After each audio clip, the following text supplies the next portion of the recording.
dhabame nu keessa soda waaqayyoo hedduun karaa mataasaarra fiigaa arrayyuu maaliif dhabame nu keessa soda waaqayyoo hedduun karaa mataasaarra fiigaa arrayyuu nkootaan deebinaa gara Yesuusitti karaaf jireenyaa ta'e isaan nu fayyisuutti otoo ilaaluu arguu dadhabnee saduubbatamuun subachuu dadhabnee otoo ilaaluu arguu dadhabnee saduubbatamuun subachuu dadhabnee walaa gorfannuu walaa deebisnuu waan gooftaan jedhu maaloo haa hubannu walaa gorfannuu walaa deebisnuu waan gooftaan jedhu maaloo haa hubannu.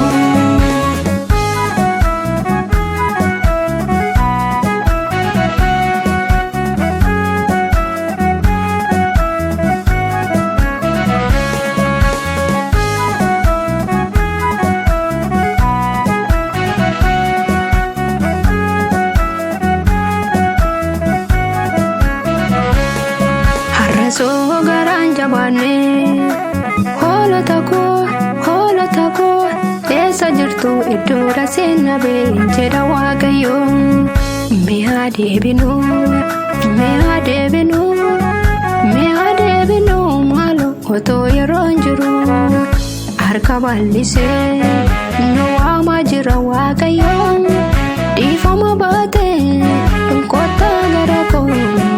siniifan wareegame jaalala fannoo jedha arrayyuu harka bal'isee nu waamaa jira waaqayyoo dhiifama baatee kottaa gara koo siniifan wareegame jaalala fannoo jedha arrayyuu.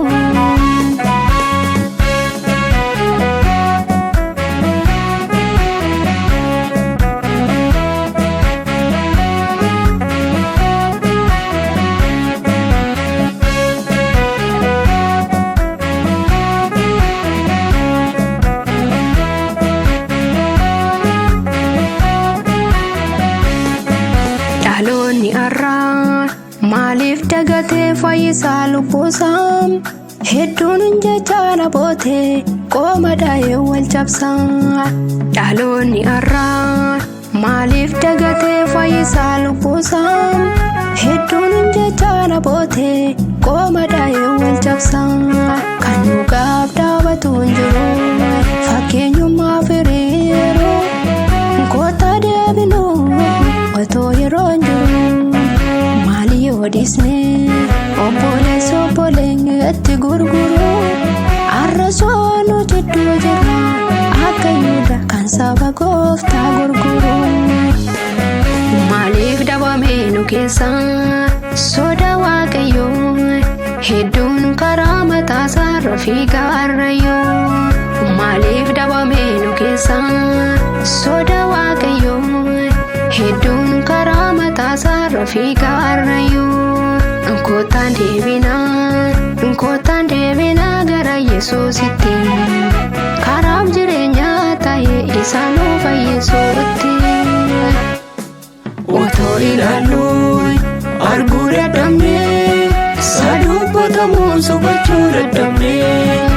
otoo ilaaluu arguu dadhabnee saduubbatamuun subachuu dadhabnee walaa gorfannuu walaa deebisnuu waan gooftaan jedhu maaloo haa hubannu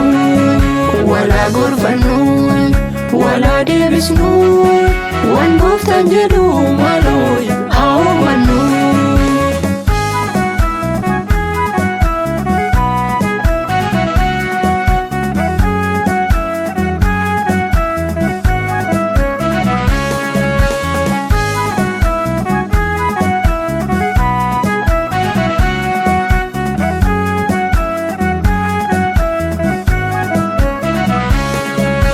Otuma bulchaa jirnuun gooftaan hin dhufaa gaaffii keenyaaf malkaa wanne deebii maaltu nu hafa waanuma facaafannee haammachuuf jirra gaaf tokko nuuf Yesuus hin girdaadaaf qamadii gargar baasu otuma bulchaa jirnu gooftaan hin dhufa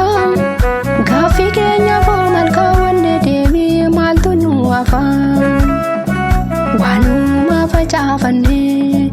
haammachuuf jirra gaaf tokko nuuf Yesuus hin girdaadaaf qamadii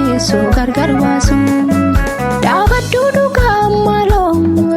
dhugaan inni iddoo lixaa dhaabee dhugaa gadi baasetu sunni mana tole galee dhaabaddu dhugaa maaloo dhugaan inni iddoo lixaa dhaabee dhugaa gadi baasetu sunni mana tole galee maaloo maal jedha Yesuus gaafa dhufe iddoo ganuu dhabee maaloo maal jedha Yesuus gaafa dhufe iddoo ganuu dhabee inaarfannaa kottaa gooftaa dhugaa badee maalun deebisnaa inaarfannaa kottaa gooftaa tokkummaa badee maalun deebisnaa inaarfannaa kottaa gooftaa jaalala badee maalun deebisnaa inaarfannaa kottaa gooftaa hubannaa badee maalun deebisnaa inaarfannaa kottaa gooftaa dhugaa badee maalun deebisnaa inaarfannaa kottaa gooftaa tokkummaa badee maalun deebisnaa dhugaa badee kottaan deebisnaa tokkummaa badee kottaan deebisnaa jaalala badee kottaan deebisnaa